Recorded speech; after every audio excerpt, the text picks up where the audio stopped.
Peristiwa tsunami 26 Desember 2004 yang lalu membawa korban jiwa dan material yang cukup besar. Hampir seluruh infrastruktur yang ada di Banda Aceh tidak bisa operasional, termasuk di dalamnya fasilitas pelayanan kesehatan. Satu-satunya rumah sakit yang operasional hanya rumah sakit tingkat 2 Iskandar Muda yang pada saat itu dikenal dengan nama Rumah Sakit Kesdam.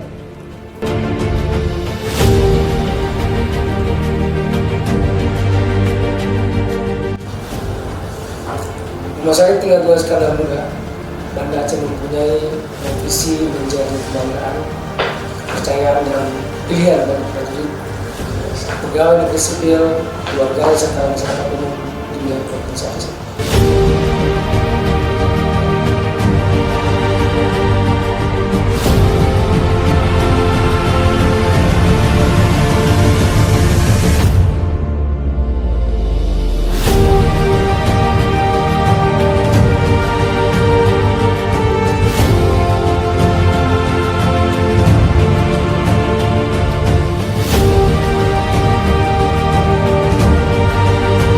Adapun fasilitas yang ada di Rumah Sakit tingkat 2 Iskandar Muda yaitu pertama instalasi gawat darurat dilanjutkan dengan kamar operasi atau bedah,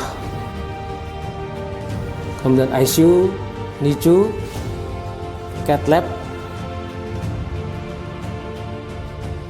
klinik spesial rawat jalan, rawat inap yaitu VIP kelas 1, 2, dan 3, radiologi, laboratorium, farmasi, fisioterapi, dan gizi.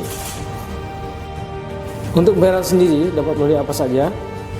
Di sini dominasi pasien BPJS yang asuransi, namun ada juga pasien tunai, bisa dengan tunai atau cash, dan juga dapat ditransfer melalui KRIS.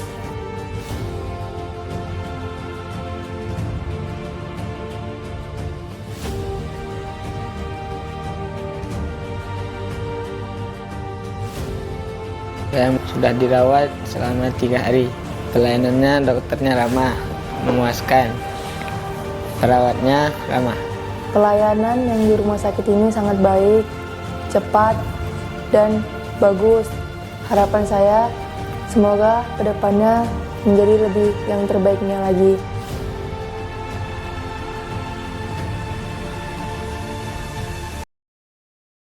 Sanggamara.